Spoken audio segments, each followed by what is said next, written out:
This episode sponsored by War Thunder.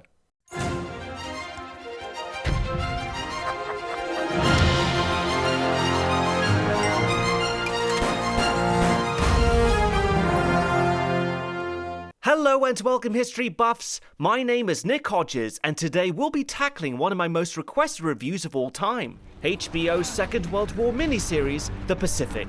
Released 9 years after its European sister show, this spiritual sequel had a lot to live up to. After all, Band of Brothers set the standard for bringing historical conflict to TV screens. So when executive producers Tom Hanks and Steven Spielberg came back to address the Pacific Theater, many people expected more of the same. What they got instead was something more narratively disjointed, visually bleaker, ethically murkier, and literally darker. In this review, I'll be charting the course of the acclaimed 1st Marine Division through their Pacific campaign from beginning to end. And as we move along, I'll compare the facts of the source material, largely drawn directly from the accounts of the soldiers on the ground, to the 10 episodes of the blockbuster miniseries. With a show like this, there's so much to get through that I'll never be able to mention everything. But with that said, I'll do my best to point out any inaccuracies or changes to the real history. The stated goal of this series was to take us under the helmet of the US Marines. Let's find out just how snugly that helmet fits. Without further ado, this is The Pacific.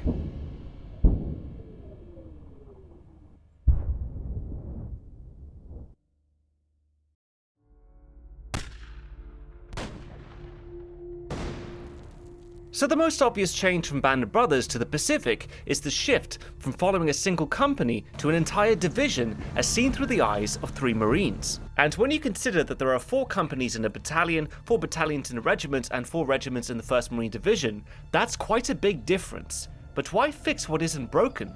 To answer that, we need to understand 2 things: the unique nature of the war in the Pacific, and the Hollywood landscape back in 2008. Historically, Hollywood has focused more on the conflict with the Nazis in Europe, and this includes some of the best war films and shows ever made. Of course, there have also been great movies set in the Pacific Theater, but even now, if you Google World War II films, only 2 of the 10 most popular take place there, and both came out after this series. And watching this show, it's easy to see why. This side of the war played out in alien environments on tiny islands almost no one in the US had ever heard of, and it was fought against an often invisible enemy that preferred to attack at night. And the men who fought in it lacked long-term unit cohesion because jungle combat created such a high level of turnover. Basically, they were either dying, falling sick, or getting wounded too quickly. Not exactly an easy story to adapt into a miniseries. Not to mention the challenge of finding a roster of characters to follow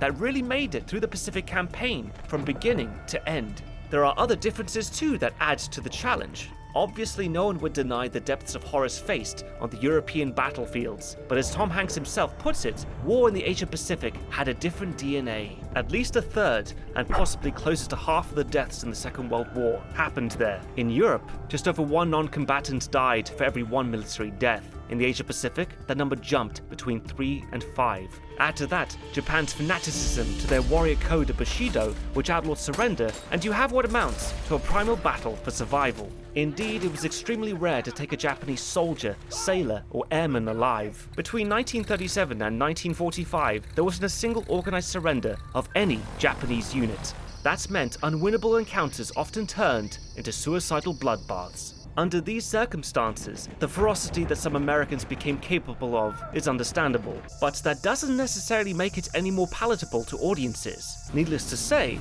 there is no shortage of terrifying spectacle and fascinating history on this front. Yet for all these reasons, it still gets less attention from Hollywood, which is part of why the producers of The Pacific wanted to come back to finish the job. When Band of Brothers came out, many people who fought in the Pacific said, "What about us guys? We did something too, we made a major contribution." And they're absolutely right. So the producers knew they'd have to tackle the Pacific, but who should the story follow? Band of Brothers traced the progress of the paratroopers of Easy Company, 506th Parachute Infantry Regiment of the 101st Airborne Division, from Normandy to the Eagle's Nest. That process was made easier by a book retelling the company's exploits by Stephen E. Ambrose, also called Band of Brothers, which served as the main historical source for the events of the series. Now, it's a common misconception that The Pacific is also based on a book that shares its name, written by Stephen Ambrose's son, Hugh, but that's not actually the case. The book was intended as a companion volume to the show and released around the same time. Hugh was, however, a project consultant on the series. And so, alongside executive producer and screenwriter Bruce McKenna, he was involved in choosing the central characters. According to McKenna, they first considered following a group of naval aviators, then a ship, and even a submarine, before finally settling on 3 men of the 1st Marine Division. But before we get to them, let's start with the 1st Marine Division. Robert Leckie, Eugene Sledge, and John Basilone. Born in Pennsylvania and raised in New Jersey, he was working as a feature writer for the newspaper The Bergen Record when the Japanese Empire attacked Pearl Harbor. In response to what he saw, Leckie volunteered at the age of 21. I joined the Marines. Thought I'd do my bit. Roberts got his first experience of combat on Guadalcanal as an assistant machine gunner in H Company, 2nd Battalion, 1st Regiment, 1st Marine Division. Later he fought on Cape Gloucester in the battalion intelligence section, and his final battle was on Peleliu, where he suffered a concussion and shell shock. Leckie's memoir, Helmet for My Pillow, earned him a huge fan in screenwriter Bruce McKenna, who was impressed by his talent for poetic description, even if Leckie did occasionally let it get the better of the truth. As McKenna puts it, you have to realize he did take some liberties. He was an artistic writer. Reading the book, you do get the sense that he's writing poetry, which he actually did during the war. You also quickly discover his complicated relationship with authority, which led to him being demoted and even thrown in the brig on multiple occasions. By contrast, Eugene Sledgehammer Sledge entered the Corps as a straight-laced boy with a deep reverence for the culture of the Marines. At only 19, and to the dismay of his parents, he deliberately flunked out of the Georgia Tech V-12 officer program so he could ship out sooner as a private. Give me some time to break the news to you, huh? Sledge entered K Company, 3rd Battalion, 5th Regiment, 1st Marine Division as a mortarman, just in time for its assault on Peleliu. Ambrose and McKenna wanted Sledge because of his own fantastic memoir, With the Old Breed on Peleliu and Okinawa, which vividly and meticulously recounts his experiences on those islands. Personally, I can't recommend his book highly enough. There's absolutely no sugarcoating in Sledge's retelling, and you get what I think is a very direct sense of what he witnessed. His other book, China Marine, which covers his post-war duty in China and eventual return to the US, was also used for reference. Last but not least, we have John Manila Basilone, who is a very different character in many ways. Basilone is the only one of the 3 to have served before the war, and is also the only one to have died in it. Born in New York to first-generation Italian immigrants, Basilone joined the army in 1936, and much of that service was spent in the Philippines, hence the nickname Manila. Then in July 1940, apparently looking for a stiffer challenge, John enlisted with the Marines, where he would become a household name. I'm putting you in for a medal, John. On Guadalcanal, his actions in charge of a machine gun section in Company D, 1st Battalion, 7th Regiment, 1st Marine Division earned him the Congressional Medal of Honor.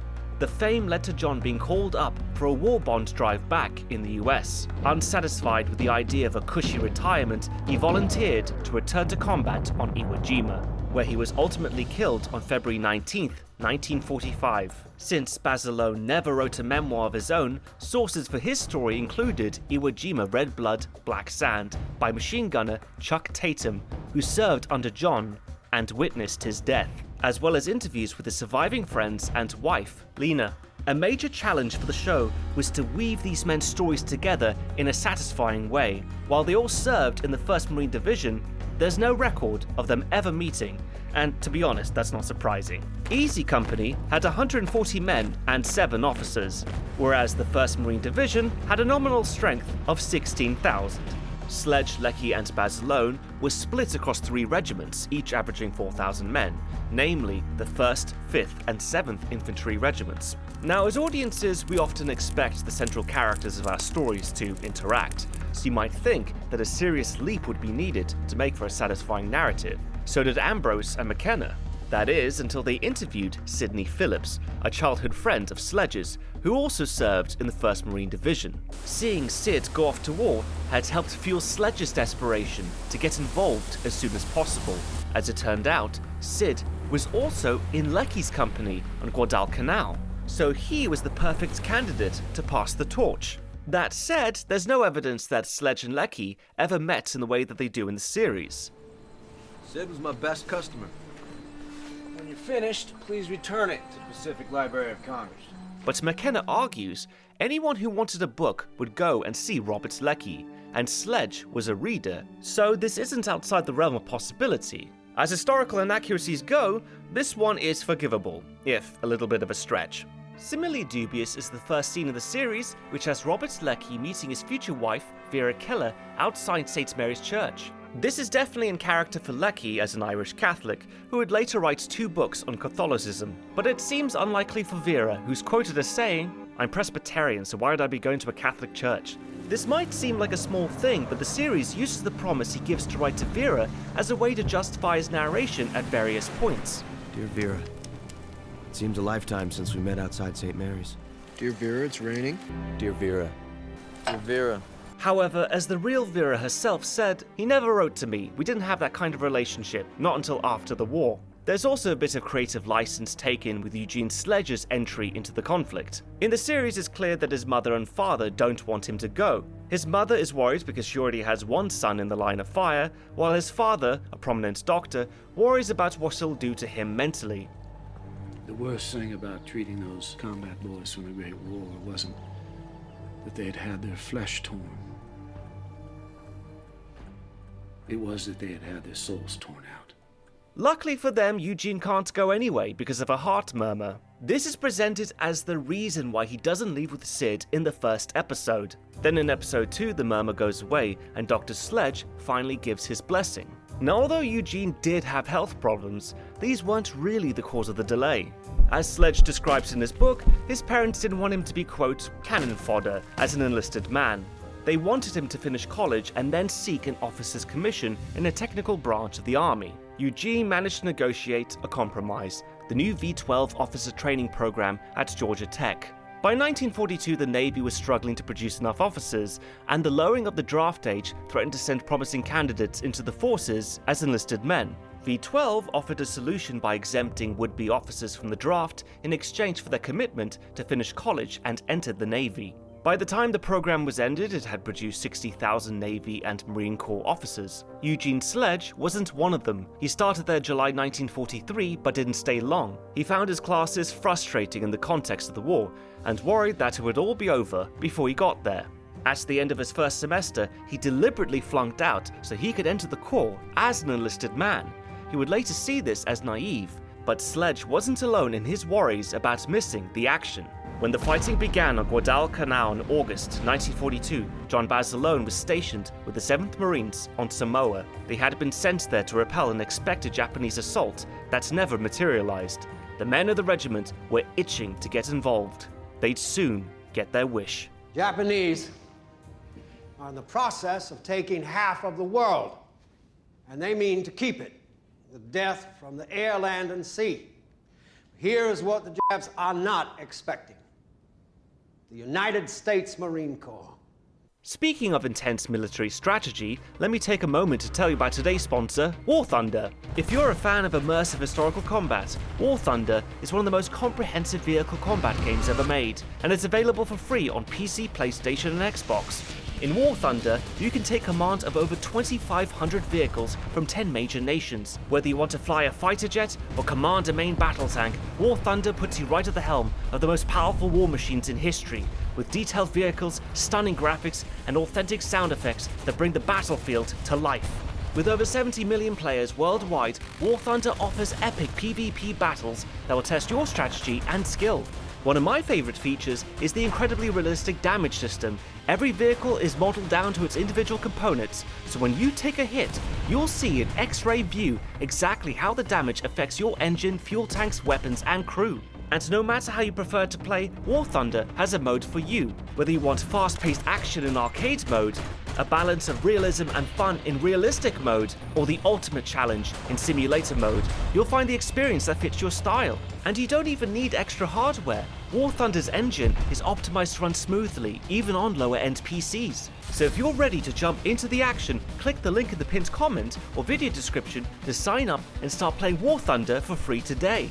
Plus, as a special bonus, new players and those who haven't played in 6 months or more will get a massive bonus pack when you sign up through my link. This includes multiple premium vehicles, the exclusive Eagle of Valor vehicle decorator, 100,000 Silver Lions, and 7 days of premium account, available for a limited time.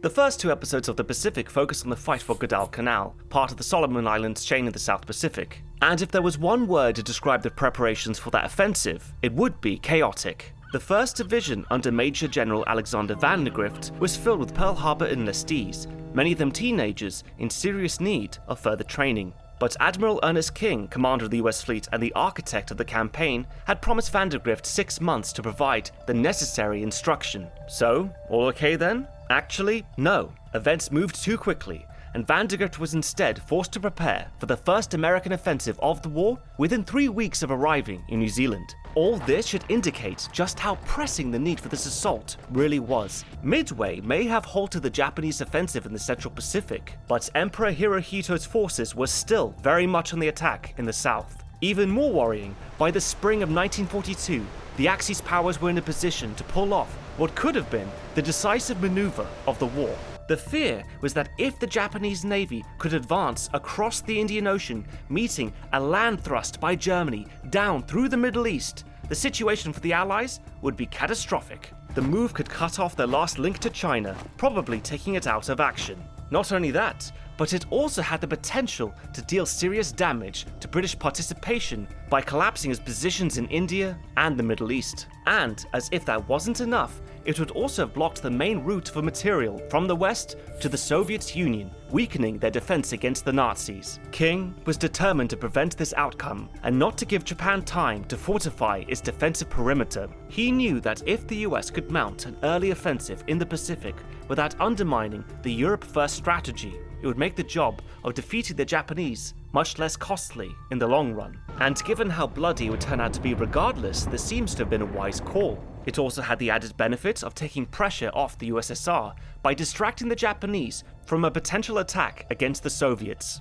This would help keep them in the war until a Western front could be opened. So then, out of all the islands in the Pacific, why Guadalcanal? Well, US radio intelligence suggested that Japan was planning to build an airbase there, which could endanger the crucial shipping and lines of communication between the US, Australia, and New Zealand. The operation was to be called Watchtower, and also involved invasions of the nearby Tulagi and Gavutu Tanimbogo. Success would need the full force of the 1st Marine Division, including Basilone and the 7th Regiment currently stationed on Samoa. But the honor of the first landings on Guadalcanal itself fell to the 5th Regiment, followed by the 1st, including Robert Leckie.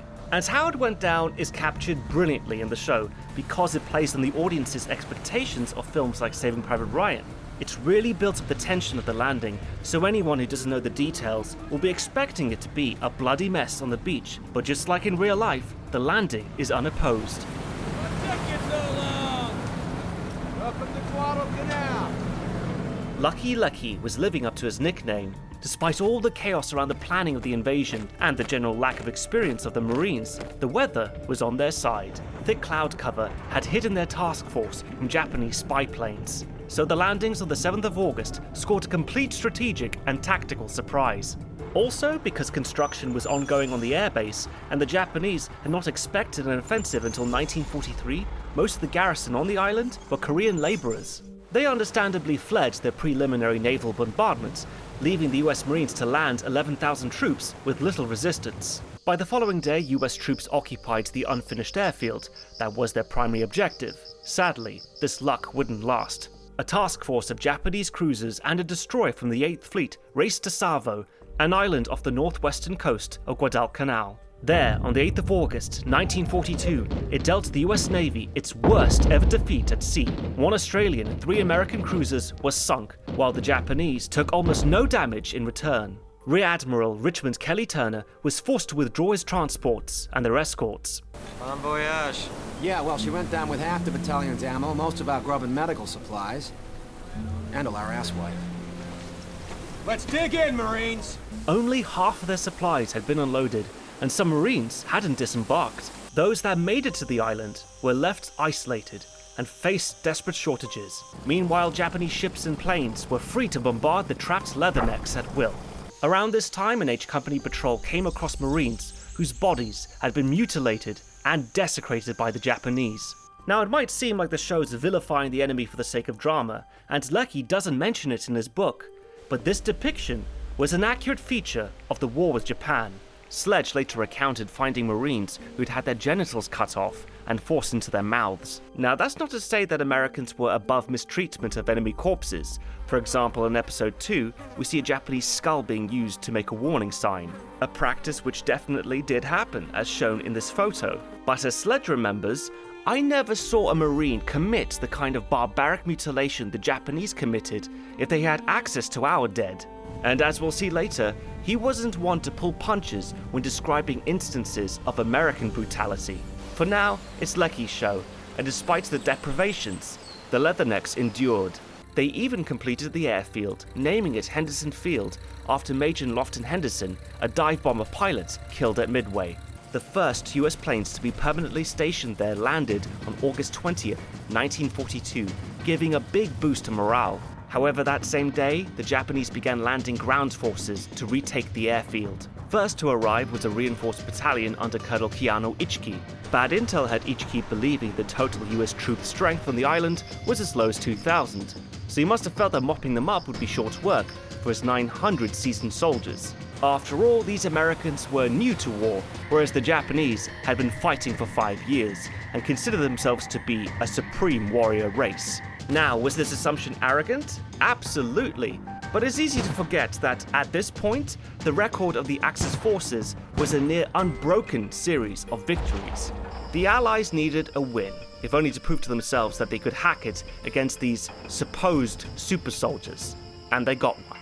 Beginning just after midnight, on the 21st of August, the jungle on the eastern bank of the Ilu River came alive with Japanese attackers. The Marines of the 2nd Battalion opened up with rifle, machine gun and mortar fire from well-dug-in positions. Some of it from Lecky's machine gun pit and Sid's mortar squad.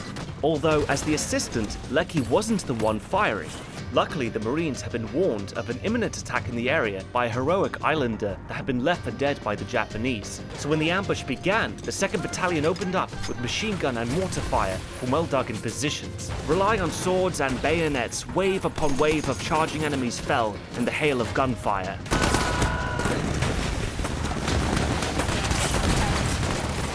When the fighting was over, 777 Japanese lay dead, including Colonel Ichiki, with only about 40 Americans killed. The mouth of the Ilu River was choked with corpses. Now, some of you may have noticed I said Ilu. This encounter is known to history as the Battle of Tanara River, or the Battle of Alligator Creek, the latter being the label displayed in the episode. Whilst it's true that the Marines thought they were on the banks of the Tanaru, but that was only because some genius had got the labels the wrong way round when drawing up their maps. The name Alligator Creek was applied by the Marines themselves, mistaking the crocodiles they saw moving up and down the river, and which later feasted on the bodies of dead Japanese. In the aftermath of the battle, everyone learned an important lesson that would define the savage rules of warfare in the Pacific. They knew Japanese soldiers would rather die than surrender, but they did not expect wounded Japanese to routinely kill anyone trying to help them.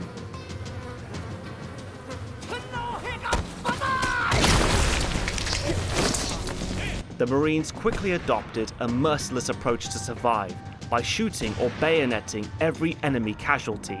Meanwhile, the Japanese were also adjusting their approach. With US planes now stationed on Guadalcanal, known as the Cactus Air Force because the island's code name was Cactus, the Japanese began sneaking in at night. Dubbed the Tokyo Express, these destroyers and cruisers would race down the slot, the channel that runs through the center of the Solomon Islands, to deliver men and supplies to the island and bombard American positions. Having failed to take the airfield with a battalion, the Japanese next tried a brigade. On the 11th and 12th of September 1942, Major General Kawataki Kawaguchi's 35th Brigade attempted to break through the positions of the 1st Marine Raiders, but with help from reinforcements of the Marine Parachutes Battalion, the line held. At last, realizing the scale of the challenge, the Japanese committed an entire division. But not before bombarding Henderson Field, nearly 1,000 shells fired from 2 battleships. This remains the most intense single bombardment American forces have ever faced, reflected in the fact that the Marines simply refer to it as the bombardment.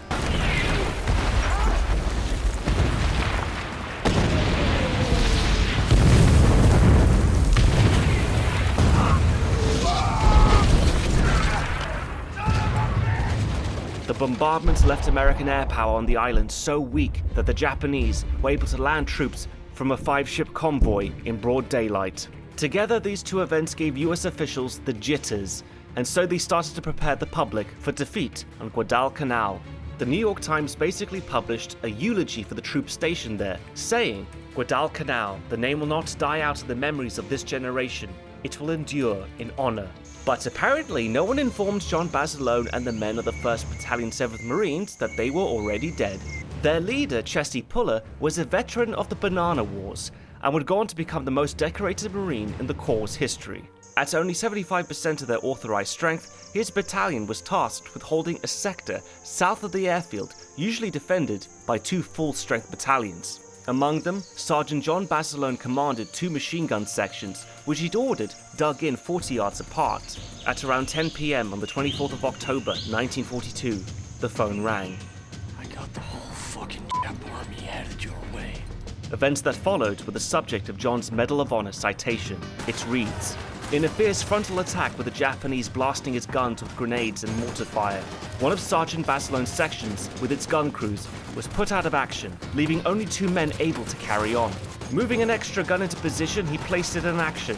Then, under continued fire, repaired another, and personally manned it, gallantly holding his line until replacements arrived. A little later, with ammunition critically low and the supply lines cut off, Sergeant Basilone, at great risk of his life and in the face of continued enemy attack, battled his way through hostile lines with urgently needed shells for his gunners, thereby contributing in large measure to the virtual annihilation of a Japanese regiment." And that's almost exactly how it plays out on screen. But there are some interesting differences worth mentioning, especially since the details are so well documented. When Basilone arrived at his overrun 2nd machine gun section, the 2 men still alive there were Cecil Evans and Billy Joe Crumpton. In the show, the gunner in this pit is J.P. Morgan, a close friend of Basilone's, but the real J.P. wasn't there. He was in charge of another machine gun section. Either way, there were 2 guns in the pit, not 1, and Basilone found that neither was firing. The first had been destroyed and the other had a malfunction. In the show, the single machine gun is simply out of ammo. I imagine this is because they didn't want to make JP look ineffective. Anyway, after a while, the other gunner, Crumpton, became incapacitated, at which point John started rolling between the 2 guns at intervals, laying down a high rate of fire, which prevented overheating. Again, this isn't in the show, possibly because it seems so incredible to pull off. And speaking of overheating, Basilone would have known not to fire his machine gun like this.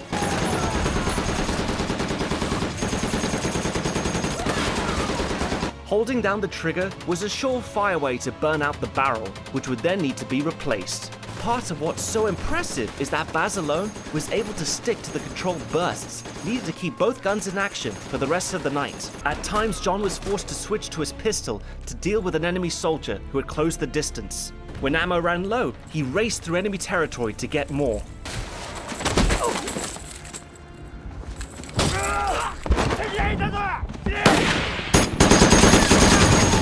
Now, despite how Hollywood this all may seem, it's actually a pretty accurate description. John really did freehand his machine gun like this, sustaining burns to his hands in the process. He may even have pushed over a pile of bodies to clear the firing lanes for his guns. However, the death of his friend Manny is the only other major change. The sole reference to this Manny that I could find is in Ambrose's book, where he is described as a friend of John's in Able Company who actually survived the night. His survival was as miraculous as everyone else's. The next morning, when it was all over, Puller inspected the line.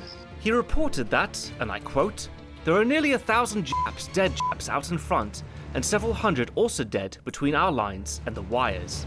Someone counted 38 dead enemies stacked immediately in front of John's position. In the aftermath of this battle, the Empire of Japan's days on Guadalcanal were numbered. By November, the US Navy was able to land troops on the island faster than the Japanese. Meanwhile, an attempted fourth offensive was stopped short by a combination of US naval and air forces. Finally, in December 1942, the Emperor himself sanctioned a full withdrawal from the island. In total, 7,100 Americans died to take Guadalcanal, but the Japanese had the worst of it. Their poor intelligence and wasteful tactics combined with the unexpected resolve of their enemy had cost them 29,883 dead. As the war in the Pacific drew on, tactical revisions by the Japanese would cause this ratio to drastically worsen for US forces. For now though, victory on Guadalcanal provided much needed proof that Americans could go toe-to-toe with the Japanese and come out on top. With that feather in their cap, the Marines of the 1st Division left to go get some well-earned rest.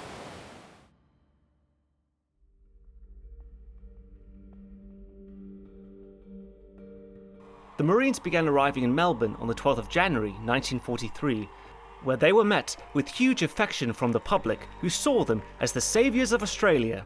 The 1st Regiment, including Robert Leckie, was to be quartered at the Melbourne Cricket Ground. At its peak, the MCG held 3,600 troops, including 184 officers. There, despite the lack of privacy afforded by the improvised bunks erected in the stands, they thought they must be in heaven. Leckie, for his part, couldn't quite believe his good fortune. His regiment had the best seats of the house and direct access to what he called the Great Debauch. In other words, they were only a mile's walk away from the centre of Melbourne. MPs are just giving up. Can they do that? Everyone's going AWOL, nobody's stopping them. Oh, I've got to be a part of this. On arrival, though, the men were understandably in pretty poor health, as many as 7,000 came down with malaria in the first few weeks. When the doctor in charge of the US Army General Hospital saw the Marines disembarking, he told General Vandergrift, "Had I room, I would suggest we send this whole regiment to the hospital." But their physical condition didn't stop them making the most of their leave. Many were offered lodgings in the homes of Australian families, while others tried to find themselves an Aussie girl. In this, they faced an unusual lack of competition from other servicemen, to begin with at least. Later on, members of the 9th Australian Division arrived en route to New Guinea. They had fought in North Africa at Tobruk and El Alamein, and had no qualms defending their credentials in pub brawls with Marines. This culminated in what became known as the Battle of Melbourne, which had to be broken up by mounted police. At last, a famous beer party at the MCG in March brought an end to hostilities, proving alcohol's ability to end conflict as well as create it. Let us buy you the next round of drinks. Otherwise, what kind of host would we be? Alan, another round of drinks for the Cowboy Yanks. That left more time for chasing women, and, as the division historian wrote, there were many engagements and few marriages. Episode 3 of The Pacific captures the general atmosphere and many of the common occurrences which accompany the Marines' stay on Australia, but some creative liberties are taken. For example, in the show, Leckie falls for a girl called Stella on the first night, and they end up dating for the rest of his time in Melbourne. In real life, Leckie actually spent that night negotiating with someone named Gwen over whether they could have sex without him first proposing marriage. After that, there was Molly, whom Leckie had a fight with about another girl. Incidentally, not the next one mentioned in the book, no, that was Sheila. They dated for a month before she revealed that she was both married and moving to Tasmania. And not to mention the quote-unquote drink waitress. It's safe to say that the romantic arc Leckie goes through in Melbourne in the show is complete fiction. It does, however, provide a reason for him to aim a pistol at his lieutenant that is, in some ways, more believable than the truth. Leckie, what are you doing?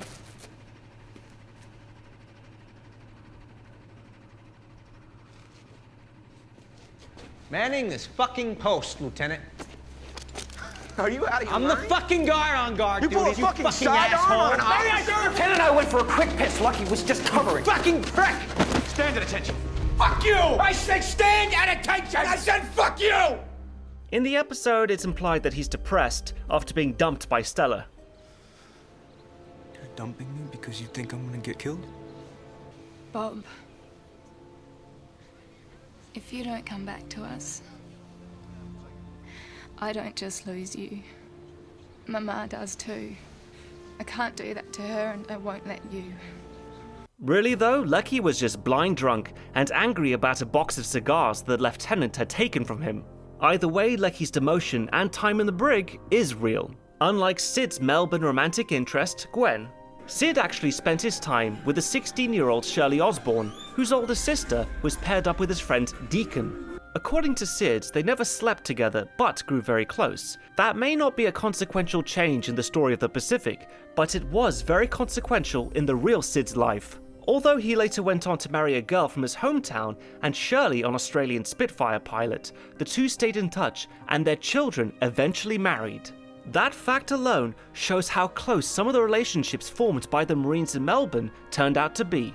In fact, for a full year after they left, the postmaster of the 1st Division recorded more outgoing mail to Melbourne than to the United States. I can imagine there are some mothers who would not have been too impressed to hear that. Anyway, while all this went down with the 1st Marines, Baz alone and the 7th Marines were a little out of the action. They were housed 20 miles southeast in the suburbs of Balcombe, Mount Martha, and Frankston. Nonetheless, there was still excitement when Baz alone received his Medal of Honor from General Archer Vandergrift. And though the ceremony wasn't held at the MCG like we see in the show, when it was actually awarded at the parade grounds of the 7th Regiment, the story of how he had earned it made a huge impression back in the States. And no wonder, pretty soon newspapers were reporting that he had single-handedly annihilated an entire Japanese regiment over the course of a 72-hour battle. Neither of which was true, obviously. I mean, if I heard they had a soldier like that, I'd be asking why on earth are they bringing him home? In any case, his newfound fame was decided to be more useful to the war effort than his military skill. And so on the 22nd of July 1943, he found himself ordered back to the US, where he was set to appear at a series of rallies selling bonds to help fund the war. The slogan of this campaign was "Back the Attack." John's part in it, alongside famous faces including Fred Astaire and Julie Garland, represented the end of his war. For now. But for the replenished and refreshed Marines of the 1st Division, their war was coming back with a vengeance. The 9 months of heaven were over. And their next mission would be to seize Cape Gloucester, a location on the western end of the 350-mile-long island of New Britain. It was hoped that the operation, codenamed Backhander, would accomplish two main goals. The first was to isolate the Japanese fortress of Rabaul, which was located on the northeastern part of the island. And the second was to help facilitate the advance of US forces on New Guinea past the Vitiaz Strait that separated it from New Britain. Both would aid General MacArthur's ultimate goal of taking back the Philippines. The Marines chafed at being placed under MacArthur's command, calling him Dugout Doug. They would chafe more in the jungles of Cape Gloucester because the terrain on New Britain was as formidable an enemy as the Japanese. Sunlight struggled to break through the jungle canopy, leaving them in perpetual low light. The ground itself had undergrowth that could reach as high as 20 feet. Marines on patrol often couldn't see more than a few yards as they tripped over the roots of 150-foot trees. Amazingly, over the course of the operation, 50 men became casualties of falling trees, about half of whom died. Really not how you'd want your war to end. The trouble started with the Marines' first steps on the island. They had been warned about what was called a damp flat just beyond the beach, which they need to wade through. In reality, noted one Marine, it was damp up to your neck. The one upside of this was that the terrain was so terrible, the enemy had ruled out the possibility of anyone landing there. Japanese officers reasoned that their strength was better spent in the defense of Rabaul in the east. So only around 3,500 soldiers were left near Cape Gloucester. On December 26, 1943, the main landings took place to the southeast of the target, while 1,500 men of the reinforced 2nd Battalion, including Roberts Leckie, conducted a smaller landing to the southwest. 3 nights later, the Japanese counterattack against the 2nd Battalion failed to break their lines. By the new year, the Marines held both airfields. Over the next couple of weeks, they set about extending their holdings, coming up against pockets of fierce resistance. But by the 16th of January 1944, most of the fighting was over. What followed were constant patrols pursuing the Japanese, who were by then under orders to retreat to Rabaul. A common sight on these patrols were abandoned enemy soldiers dying of malaria, dysentery, or fungal infections. The Marines only lost 310 men on New Britain, but the Japanese lost 3,868. And in the Pacific, the show does a great job of illustrating the discomforts of the weather and the jungle at Cape Gloucester, and most of Lecky's involvement in it is spot on. That includes Lecky's close-up solo encounter with 3 Japanese soldiers.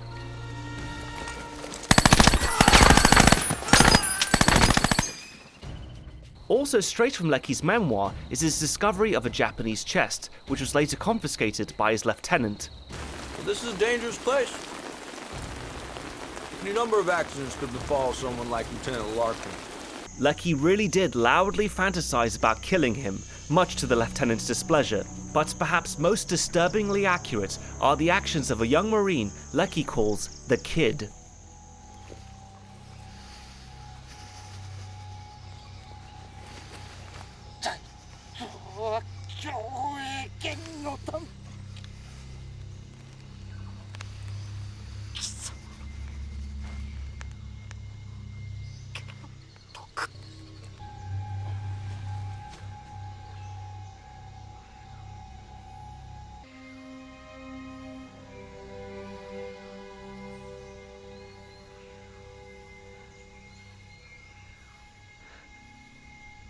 It's a horrible moment, but completely true to Lecky's account.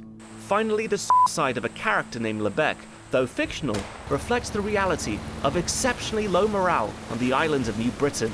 What is left out mainly consists of Lecky's encounters with the native people of the island. An Australian whom Lecky calls the Digger in his book accompanies the 1st Division. His role was to manage any natives that the Marines came across. With him came 4 Melanesian men, whom Lecky chatted with, even getting to know some of their tribal dialect. Later, Lecky used this skill to speak with islanders that they met while on patrol. One local man called Kolo even stayed with Lecky briefly while serving as a hostage to guarantee the compliance of his village. Kolo slept below Lecky's cot and even washed his clothes. However, before long, Kolo was taken away to serve in the officers' mess. In May, the Marines finally prepared to leave the Green Inferno. They were being relieved by army units. Yet, despite rumours that the 1st Division would be returning to Melbourne, their real destination turned out to be a small island in the Russell Chain named Pavuvu. About 8 miles wide and once home to a coconut plantation, Pavuvu turned out to be too small for effective large-scale training manoeuvres. But to the Marines bunking there, this was the least of their worries. Since the abandonment of the plantation 4 years earlier, coconuts had been raining down on its surface. Left there to rot, they had dissolved into a stinking mush. Company streets had to be paved with crushed coral just to make them walkable. And pity anyone that fell into that mess, because at first, there were no bathing facilities. The result was that the leathernecks were forced to wash in the regular downpours, and you can never tell how long they would last. Hey, don't you quit on me, fucker! Gotta be kidding. Not till I rinsed. And even if they could get themselves clean, that wouldn't stop the swarms of rats and land crabs Marines took to setting them on fire, adding to the ever-present stench. No one could understand why Pavuvu had been picked to host the 1st Division's recovery. Well, it may not surprise you to hear that the people who did the choosing never saw it up close. The island was just picked from the air as an alternative to Guadalcanal, which was becoming overcrowded. Well-intentioned as it may have been, Pavuvu was far from ideal. But if any of the replacements ever voiced this, they risked catching hell from the Guadalcanal and Gloucester veterans, who knew things could be much, much worse. You assholes gonna miss cleaning out oil barrels pretty soon. You're gonna be humping up some fucking hill. Or across a beach, Japs pouring shit for fire. Pissing your pants, crying boo-hoo. And wishing you were back here with nothing asked of you but to scrub oil out of drums. Among those replacements was Eugene Sledge, who had finally got his wish of shipping out. His good friend Sid, who wanted to go in the opposite direction, also had his prayers answered. Sid was set to go home on rotation after getting lucky in a 50-50 lottery. Amazingly, the two ran into each other almost exactly as they do in the show. just 2 weeks before Sid started his journey back to the States.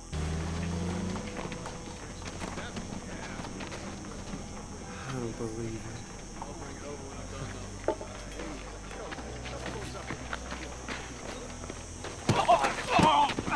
Men like Lecky with black marks on their record were not included in the lottery, but then he wasn't destined to stay on Pavuvu either. His nocturnal enuresis, wetting the bed, which had started on Guadalcanal and grown progressively worse in Cape Gloucester, finally got him transferred to a hospital on Bonica. There he ran into the Marine who'd strangled the Japanese soldier on New Britain. You know Gibson? We were on Gloucester together. Now, before that. What's he doing here? Your buddy wanted to get off Pavuvu and go home. There's nothing crazy about that. He attempted to steal a plane to do it. And when they stopped him, he tried to kill himself. There was nothing Lecky could do to help the man, but he did make use of his break from Pavuvu to help another comrade in need, a Marine named Rutherford. Lecky and Rutherford had been pals back home. Now he asked Lecky to hold on to a pistol for him. Rutherford explained how he had lifted the gun from a dead Japanese major, only for it to be confiscated by a captain pulling rank. Rutherford had stolen it back, but was worried he would be caught with it, so he gave it to Lecky to take it off the island for a while. In the show, this story is given to Lecky himself, but the part about his doctor on Bonica trying to buy the pistol from him is absolutely true. You ever think about selling this? No, sir. You get it back when you leave.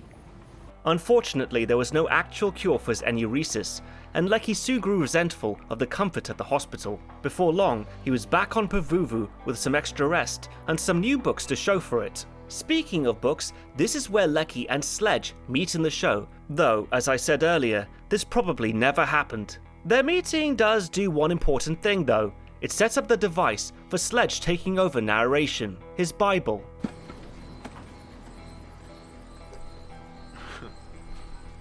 Now that explains it. You're a believer. Yes. You go ahead and keep it. I don't know why I have it in the first place. No thanks. Come on. The real Eugene Sledge used his Bible to make notes in throughout his time in action. And if a sudden increase in discipline he noticed on Pavuvu was anything to go by, that action wasn't far away.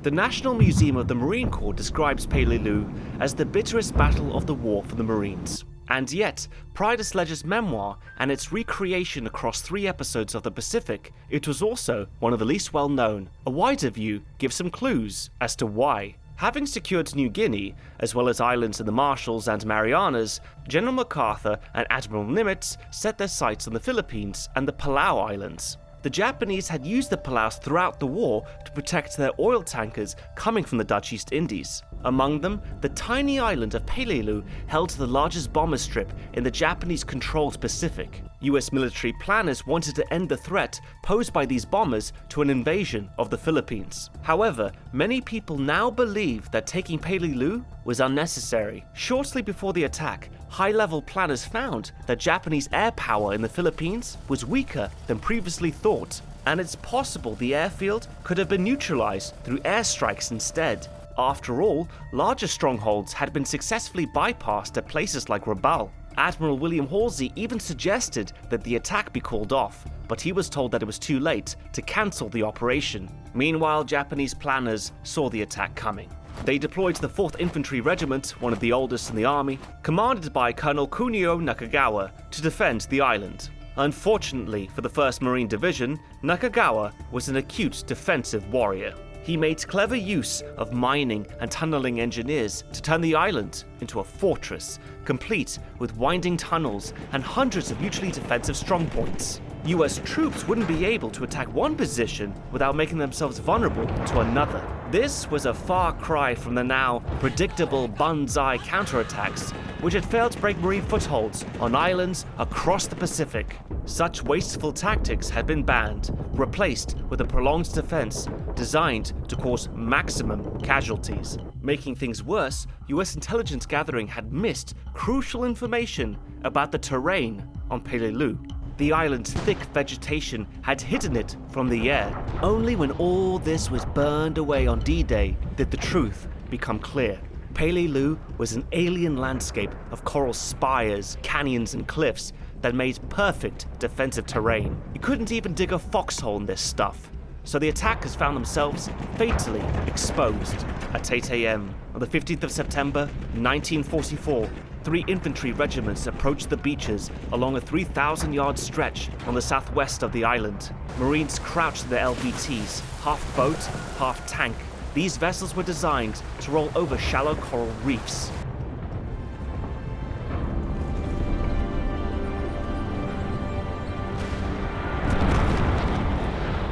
Robert Zlecki took the gunner position on one of them as the 1st Marines hit the shore to the north. Meanwhile, Eugene Sledge of the 5th Marines ducked below the gunwales of his LVT as it rolled towards the beach in the center. The southern beach was the job of the 7th Marines. Heavy fire left 60 LVTs and amphibious trucks destroyed at the water's edge. But in credit to successful planning and training, M4 Sherman tanks began hitting the beach only 18 minutes into the attack, a new record for the Pacific War.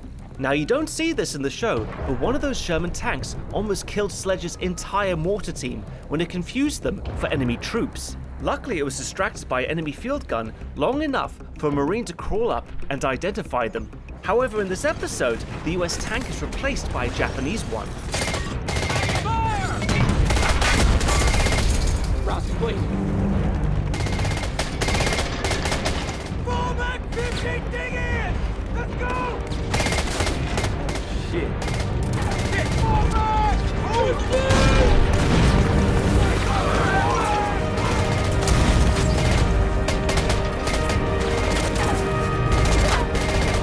You can kind of see why they did. The battle is probably confusing enough for the audience as it is, but personally, I would have preferred if they had shown it the way it happened. The chaos of battle is a very real threat. I mean, the NCOs had to spend a full 15 minutes separating the K companies of the 5th and 7th Marines, which had ended up landing on top of each other. Sledge makes no mention of coming up against an enemy tank, and trying to fire mortars at a moving target at this close range seems unlikely. But Nakagawa did order his light tanks to make a charge, because they had no role in his defensive strategy. Leckie records their destruction in his book.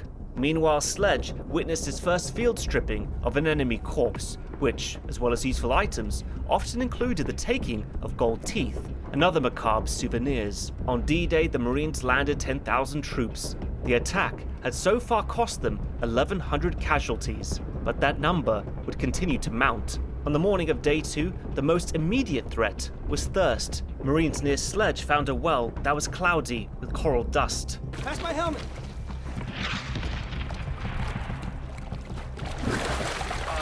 Jesus! Damn!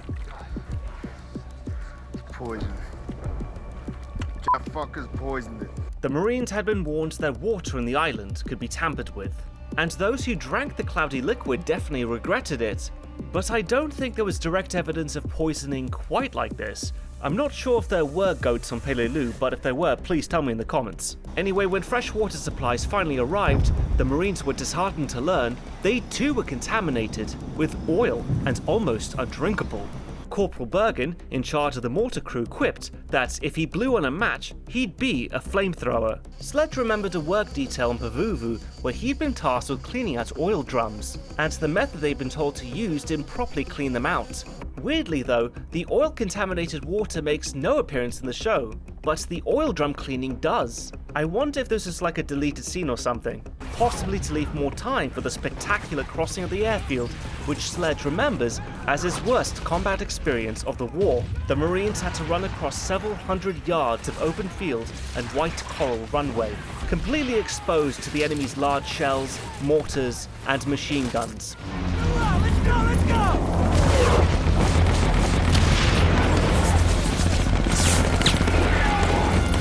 To Sledge, with men falling around him, it must have felt like an eternity.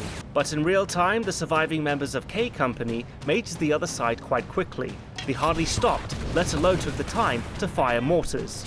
Doing so out in the open like this would have been a death sentence. To make it believable in the show, they added cover that didn't really exist, as well as a visible enemy to fire at, which also wasn't available. Sledge and the others were running straight across to the bushes on the opposite side, not stopping for an overnight stay in an exposed building. What did happen, although not in Sledge's company, is the scene of a lieutenant ordering an off-course Amtrak to take back his wounded. I need you to take our wounded back to the beach. No can do. We're moving out.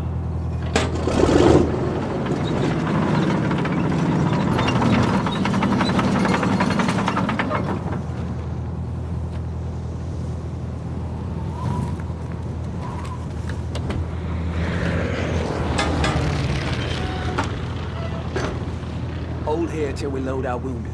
Then you can move your ass wherever you want. Yes, sir. This actually comes from Lecky's account, including the pistol used to convince the driver. Speaking of Lecky, while crossing the airfield with the 1st Marines, he and others had been pinned down inside what seemed to be the only cover in sight, a large crater. His captain sent him back to CP to report, where Lecky was caught near an ammo dump explosion. Wounded internally from the blast concussion, he was evacuated from the island and the war. It feels strange to say it given his wounds, but he'd gotten lucky one last time.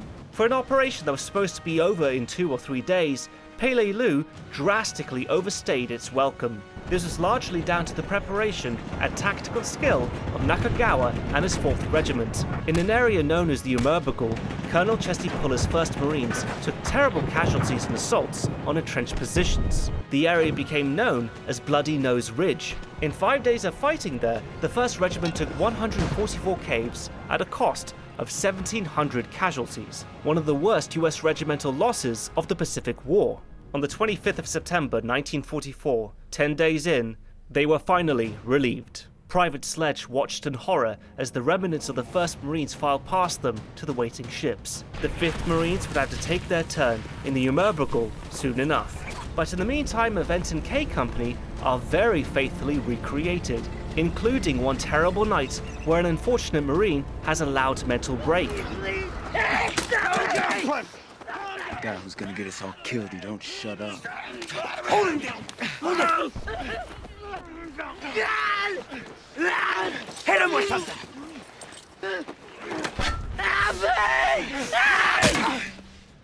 Also tragically accurate is the scene where a Marine leaves his foxhole during a Japanese infiltration.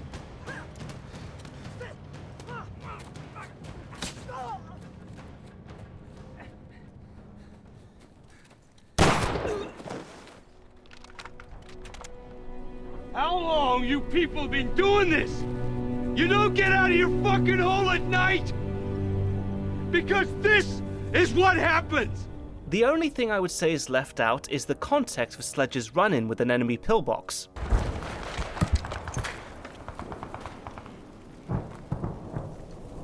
Bergie. In the bunker.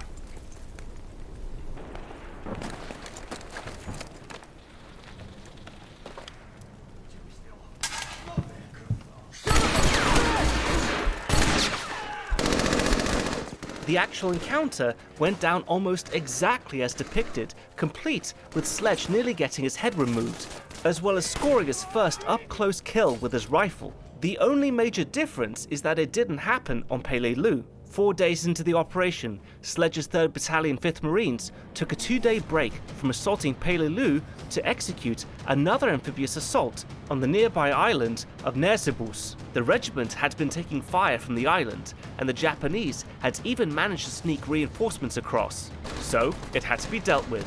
And it was on Nersibus that Sledge and his squad took on the pillbox. In my opinion, this seems like a pretty reasonable change. I mean, one island is enough to keep track of as it is, and like I said, the rest is spot on. Including that awful scene where a Marine removes a Japanese soldier's gold teeth while he was still alive. That's directly adapted from Sledge's account. Christ, put him out of his misery! Fuck off! In the remaining weeks of the 5th Marines' time on Playable, the regiment swept around to the north and began painstakingly pushing into the Immerse that had decimated the 1st Marines. This episode contains many more brutally accurate recreations of events from Sledge's book. First, the mortarman tossing stones into the skull pan of a dead Japanese machine gunner is exactly as Sledge remembers it. The only difference is that it was Doc Caldwell, not Mortimer Snafu, that stopped Sledge from joining in the grisly souvenir taking. What you doing, Sledgehammer? Thought I'd bag me some gold. You don't want to do that. Why not? I saw you do it.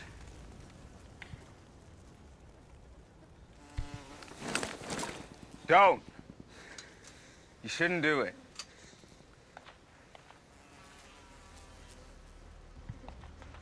The germs.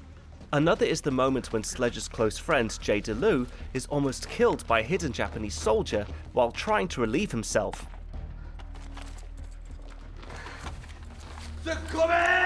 Oh, shit! Somebody fucking shoot him! Yeah, get the bastard! Shoot! Shoot! Shoot him!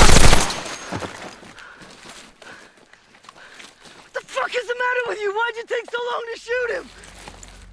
Damn, Jay, if it ain't coming out your mouth, it's coming out your ass.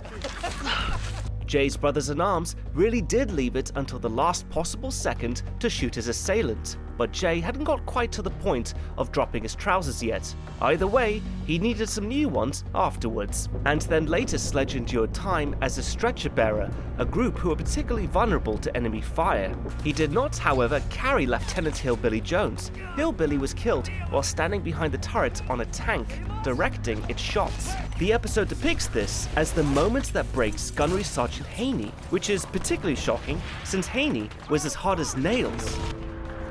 Come on, let's get you out of here. Come on. A quintessential member of the old breed, Haney is accurately depicted in the show using a GI brush to scrub his balls, so it's a really heavy moment to see him finally crack. But it's only partly true. Haney tapped out of combat on Peleliu after only a few days, well before Hillbilly was killed. As a 46-year-old volunteer, no one blamed him. When it was all over, he admitted to Sledge, "That was terrible. I ain't never seen nothing like it. I'm ready to go back to the States. I've had enough after that." His company had landed on Peleliu with 235 men on the 15th of September. It's left on the 30th of October with only 85 unhurt. That's 65% casualties. Of its original 7 officers, only 2 made it back to Pavuvu. Meanwhile, 10,900 Japanese soldiers had been killed. Only 19 were taken prisoner. As he disembarked back on Pavuvu for rest and recuperation, Private Sledge found himself horrified by the presence of Red Cross women handing out grapefruit juice. Hi, welcome back. It's good to see you.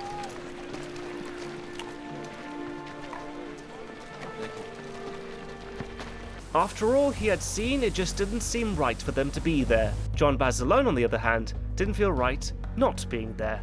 While the Bond tour hadn't been his comfort zone by any means, no one could say he hadn't done his part. But Basilone wasn't willing to take a well-earned retirement until the job was done. Upon hearing this, General Vandergrift personally promised him that he would be among the first Marines to land in Tokyo. At John's request, he was transferred to the brand new 27th Infantry Regiment, 5th Marine Division. It was so new, in fact, that when Basilone arrived, there was almost no one there. Assigned to Baker Company's machine gun platoon, John entered their quarters to find only 2 men. Names? Tatum, Charles, Private First Class. Evanson, Steve, Private First Class. Charles is actually Chuck Tatum, the later author of the book Red Blood, Black Sand. Chuck recognized Basilone immediately and was in awe. His partner, who Tatum secretly nicknamed The Lump, wasn't as perceptive. Basilone gave Chuck and his roommate the job of cleaning up the place. Later, he would give personal instruction to Tatum on how best to fire his machine gun. However, I don't think their acquaintance was quite as long-lived as is implied in the series. Sergeant Basilone wasn't with Baker Company for very long before he was transferred to Charlie Company, along with a promotion to Gunnery Sergeant. Whereas in the show, it simplifies this by keeping him in the same company throughout, which also gives John the chance to deliver this speech in response to a B Company Marine who says he wants to quote-unquote slap a Jap. Slap a Jap. That's what the enemy is to you, huh? A fucking buck-tooth cartoon dreamed up by some asshole on Madison Avenue to sell soap. Well, let me tell you something. The Jap I know, the Japanese soldier, he has been at war since you were in fucking diapers! Now, you can call them whatever you want. But never, ever fail to respect their desire to put you and your buddies into an early grave. It's a fantastic speech, which is adapted very faithfully from Chuck's memoir. But it wasn't given by Baz alone. It was delivered by Sergeant George Lutchkis. Anyway, not long after his transfer, John met Lena Ricci, not in the mess hall, but at a hotel bar. Her character seems to be spot on, though, as she was not easily impressed by Baz alone. Look, LA is full of girls for a guy like you. You'll do fine. Happy hunting, Sergeant. She did leave him with a number of the officers' mess where she worked, though. Lena didn't think John would call, but he did. 5 months later, they were married. But not before John had to make another huge decision. His 4-year enlistment ran out just days before his wedding, a final opportunity to retire. Instead, Baz alone shipped out again, committing himself until the end of the war, plus 6 months. That put him on a collision course with Iwo Jima.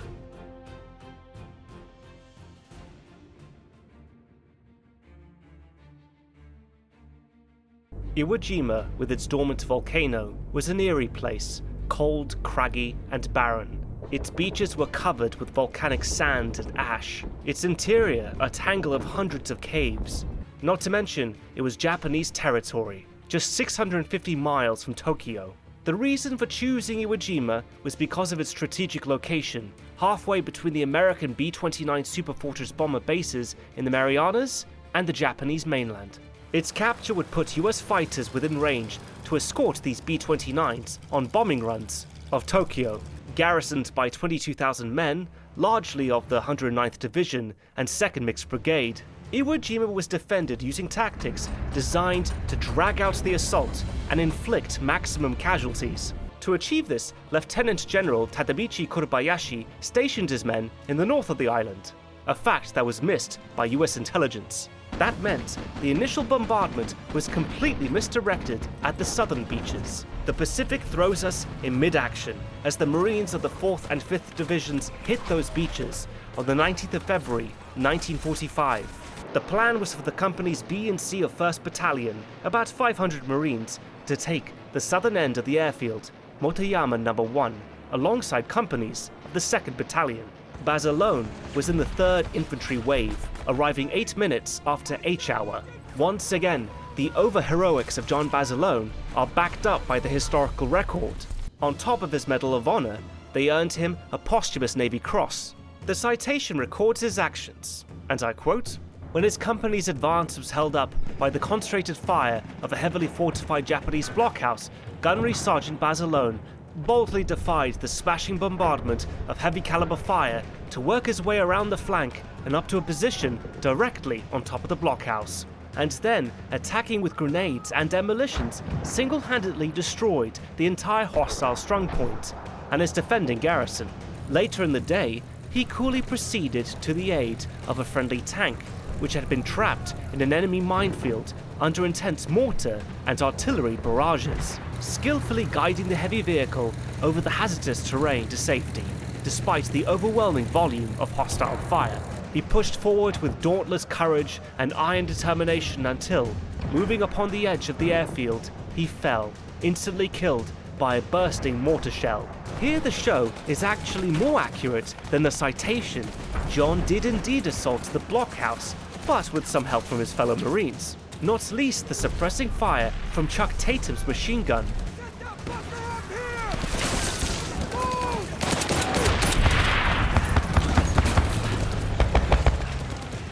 Take your charges, ready to move! Captain, up here! Aim for the gun port! Short burst!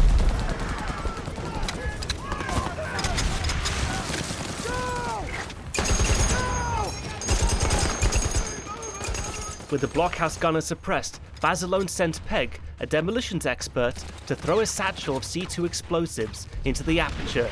This was followed by a burst from a flamethrower, at which point Baz alone swapped his rifle for Tatum's machine gun. and fired it from the hip into the escaping Japanese. As the group moved further, their position came under bombardment from their own navy. Basilone instructed the men to hold their position while he went back for more. On his way, he guided 3 tanks that were struggling on the terraces to solid ground. Finally, with more men in tow, John ran towards the runway, where he was fatally hit by bullets in the neck, groin, and left arm. Apart from compressing how quickly this all happens, this show couldn't be much more accurate. The same can't quite be said for Sledge's time on Okinawa, where I'd say some of the most interesting changes from the source material take place. The first thing worth noting is that we joined Sledge and the 5th Marines already well into their campaign on the island. That might be because the landings themselves went off without a hitch. Command was expecting 80 to 85% casualties on the beach, and one lieutenant actually said this to Sledge and the others in a briefing beforehand. So you can imagine they were expecting the worst. Instead, their landing went unopposed. Amazingly, 4 divisions landed simultaneously along several miles of beaches in a near flawless operation, putting some 60,000 men ashore in a single day. Of course, waiting somewhere on the island were over 100,000 soldiers of the Japanese 32nd Army, as well as 20,000 men of the Okinawan Home Guard, but they were nowhere to be seen. The fact that these landings were taking place on April 1st didn't escape the Marines. They felt they were walking into a trap. But if it was a trap, they had no choice but to spring it. Okinawa would be the final staging post for the planned invasion of the Japanese home islands. To that end, the initial assignment of the 1st Division was to cut the island in 2, advancing across it to the eastern coast. Encountering very little resistance, the Marines arrived at their objective days ahead of schedule. They then spent the rest of the month mopping up the relatively idyllic countryside of central Okinawa. That is, apart from a short break to assault Takabanare, a nearby island which turned out to house nothing more but a few civilians. Sledge actually had time to learn some Okinawan and chat with locals, some of whom spoke English. This period of relative peace couldn't last though. On the 1st of May 1945, Eugene's 5th Marines moved into the south to relieve the decimated 106th Infantry Regiment of the Army's 27th Division. Under heavy fire, the Marines took up their positions. From there, the path of the 1st Marine Division led southward towards Awacha, Leawacha, Takeshi Ridge, Takeshi Village, Wana Ridge, Wana Village, and Wana Draw, followed by the heavily defended Shuri Heights. They'd be in combat for the next 50 days. Along the way, there would be places such as Wana Draw, where the fighting was so fierce that it was impossible to remove the bodies of Marines and Japanese soldiers alike. Instead, the men lived among the corpses, which began teeming with flies and maggots. Instances like Sledge having to dig through a Japanese corpse are straight from his book. Sir, there's a dead body in there. Whole island's a graveyard. So get in your hole and start digging. Also straight from the book is the slide down a muddy slope into the maggot-covered body, although Sledge saw this happen to someone else rather than having to go through it himself. Meanwhile, the rain poured, sometimes for days on end, filling every foxhole with muddy slurry. Cases of combat fatigue climbed as the conditions pushed men to the edge. Episode 9 captures this in the fraying relationship among the Marines of Sledge's squad. But the most literal manifestation comes when newcomer Private Peck cracks. Peck, sit down! Peck, come on, you fucker! Stay down!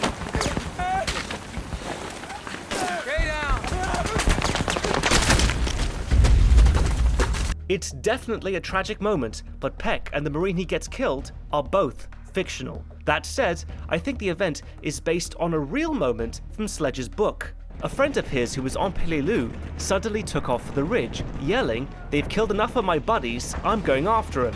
Sledge tried to stop him, but it took a sergeant grabbing the man by his shoe to drag him down. At which point, the veteran immediately burst into tears. Now I've said that Peck is made up, but his nickname Kathy does come from a real replacement that Sledge was friends with. Kathy got the name because of an affair he had with a girl named, you guessed it, Kathy. However, his characterization here is completely different. For example, the scene where Peck lets the ammunition get wet, causing a series of misfires, is a demonstration of a more general point made in the book. Fire! Sword round! Sword round! Sword round! namely that later new arrivals hadn't been properly trained. They cracked more easily under the conditions, but also made simple mistakes, such as when one rookie threw a series of unarmed grenades at the Japanese, which obviously all came straight back with his oversight fixed. Replacements also tended to die or get wounded so quickly that the veterans didn't have time to learn their names. But it's the scenes involving the Okinawans that I find most interesting, and which also has the biggest changes. First, there's the element of the suicide bomber.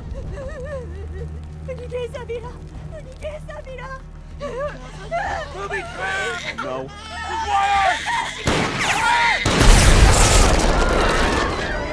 Now, this doesn't come from Sledge's book, but there are records of Okinawan civilians being used as human shields by the Japanese army. There is also evidence that some were instructed by the Japanese to commit suicide rather than allow themselves to be captured by the Americans. In some cases, this involved providing them with 2 grenades, one to throw at the US troops and the other to throw among themselves. But I couldn't find any instances of suicide belts being used. This may have been included to tap into the wider context of the wars at the time in Afghanistan and Iraq, where this tactic was being used to devastating effect. The other scene is with this Okinawan family, who are killed by a mortar Sledge directed on their hut. There's no mention of this in his memoir, though the civilian casualties on Okinawa were staggering. Indeed, as many as 42,000 died in the fighting.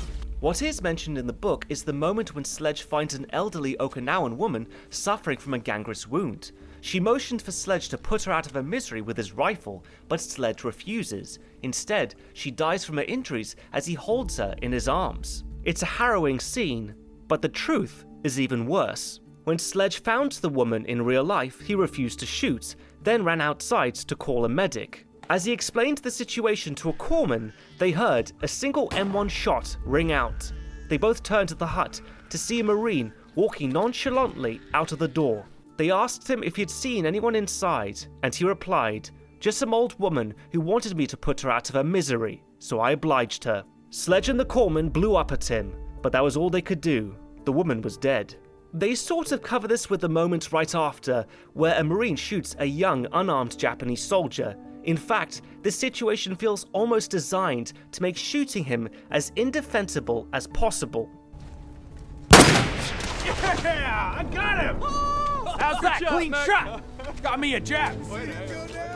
So why not go all the way and show what really happened with the woman? Despite the massive human cost all involved, the 1st Marine Division finally finished the fight by taking the Kunishi-Yuza Yaeju escarpment.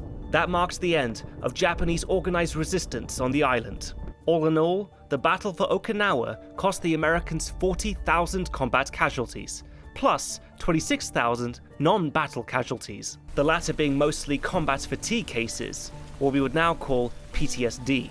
Over 110,000 Japanese soldiers spent their lives to slow the US advance, trying to hammer home the message that taking Japan itself would be too costly to be worth it. Only 8,000 were taken prisoner. On the 21st of June 1945, Okinawa was finally declared secure. Sledge wrote in his book, "If I were a dramatic storyteller, I would find a romantic way to end this account while looking at the fine sunset off the cliffs at the southern end of Okinawa." Funny he should say that, because that's exactly what happens in this episode. There's also just enough time for one final inaccuracy. This line about a cigarette lighter Gunnery Sergeant Haney gifted to Sledge at the end of episode 7. Gunny Haney gave it to me. Took it with him from Guadalcanal all the way to Payloon. It's a nice symbol for how far the division has come by the end of the war, but there's just one problem. The symbol on the lighter, it's an insignia of the 1st Marine Division. So what?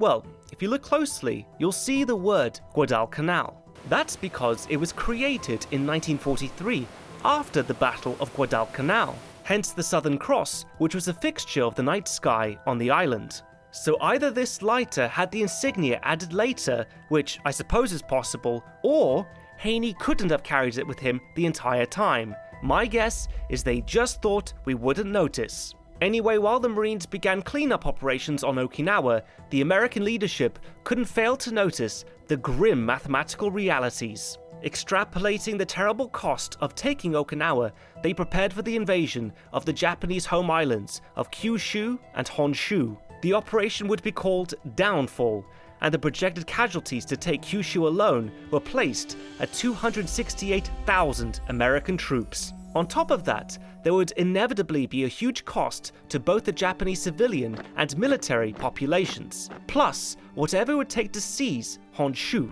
This has been cited as the main justification for the use of atomic bombs on the cities of Hiroshima and Nagasaki, which led to the deaths of 105,000 Japanese. Even more died later from the after effects of radiation. Some have questioned this logic, as well as whether the decision was as binary as invasion or atomic bomb. But it's worth remembering that conventional incendiary bombing raids on Japanese cities had already begun, and by the end of the war, those alone killed close to 300,000 people. Not to mention that Japanese occupation had already killed, by some estimates, 30 million people across Asia without the use of atomic weapons. On the 15th of August, 1945, after the second bomb found its target, Emperor Hirohito announced the surrender of the Empire of Japan.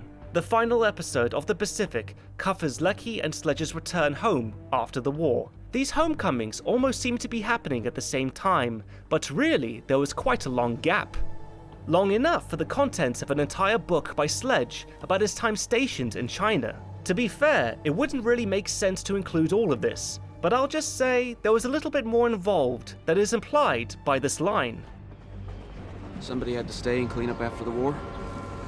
If you're interested in hearing more, I'd recommend checking out the book China Marine, but this video is already long enough. What I will say is that this final episode very accurately conveys the PTSD that Sledge suffered for years afterwards, as well as his unwillingness to return to his pre-war pastime of hunting. I'm sorry. I can't. It's all right. Also true and very telling is the moment at the Alabama Polytechnic Institute where a registrar got frustrated because Sledge couldn't name any training he was given that was valid for a college credit. Isn't there anything the Marine Corps taught you that you can continue at Bama Poly? They taught me how to kill jobs. I got pretty damn good at it. It's a perfect illustration of the challenges faced by men like Sledge in adjusting to civilian life. Indeed, Lecky shared Sledge's feeling that the people back home simply didn't understand what men like him had been through. In 1951, now married to Vera, he went to see the musical South Pacific on Broadway. As they walked out, Lecky said, "I have to tell the story of how it really was. I have to let people know the war wasn't a musical." You can say that again. His book, Helmet for My Pillow, was published in 1957. Sledge, on the other hand, began putting his account of the war to paper in 1946, using notes he had made in his Bible, as well as longer pieces he had written on Pavuvu and in China. But he continued working on the manuscript until 1980. Funnily enough, Sledge wanted to call it Band of Brothers. In 1981, it was published as With the Old Breed. Until it was finished, he never described his war to his wife Jean, whom he married in 1952, but she heard from Sledge's aunt never to wake him by touch when he was having a nightmare. Otherwise, he would leap at her throat. She instead learned to whisper "sledgehammer" in his ear. For her part, Lena Basilone never remarried, saying, "Once I had the best, I couldn't settle for second best."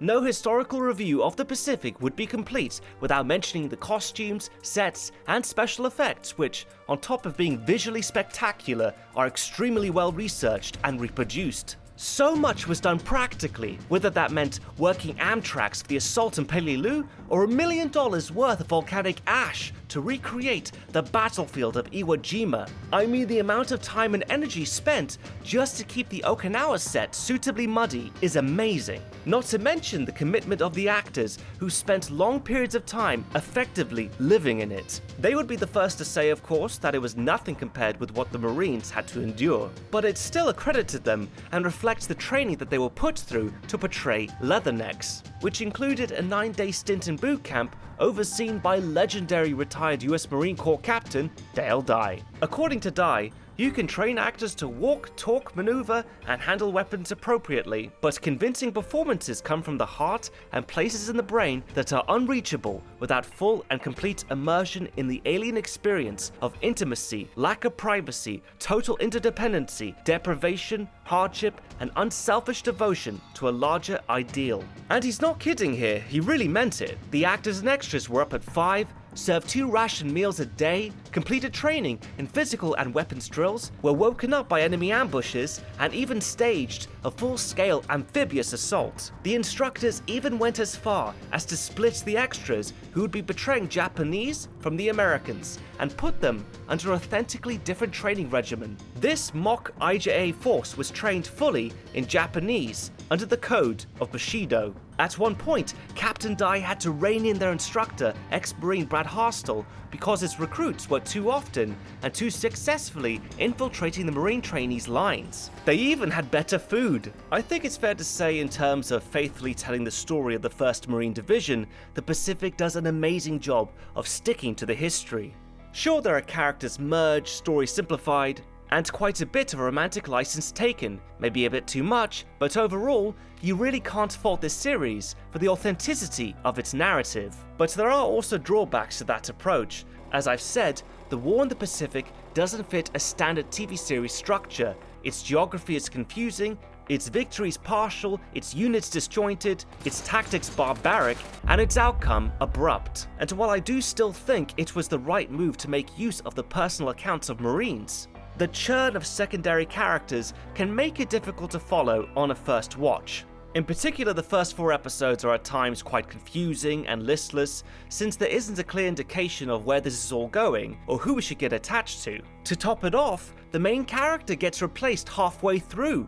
All that being said, the more I've learned about how accurate this is, the more I felt that it does exactly what's needed to convey some of the hard truths about this conflict, like the fact that the division took 162% casualties over the course of its time in the Pacific. Obviously, the primary goal with a show like this for HBO has to be entertainment, but you can tell that, like Robert Zelecki and Eugene Sledge, the producers felt a responsibility to the Marines who had suffered on the battlefields not to sand the edges off their story, and in the case of the legendary John Basilone, not to overplay the heroism, since it was already there in abundance, lifted directly from the source material. As Admiral Chester Nimitz said of the Marines on Iwo Jima, uncommon valor was a common virtue. Well, that about wraps it up. Once again, thanks to our sponsor for today's episode, War Thunder. Don't forget to click the link in the description box below to grab your bonus pack and immerse yourself into the action. My name is Nick Hodges, and thanks for watching, History Buffs. And remember, if you like the show, help the channel grow. If you wish to support History Buffs, then you can now do so at Patreon. And as always, let me know in the comment section what you thought about the Pacific. And of course, what historical movie should I do next? In the meantime, check out the History Buffs Twitter and Facebook pages for new updates. Until then, I'll see you next time.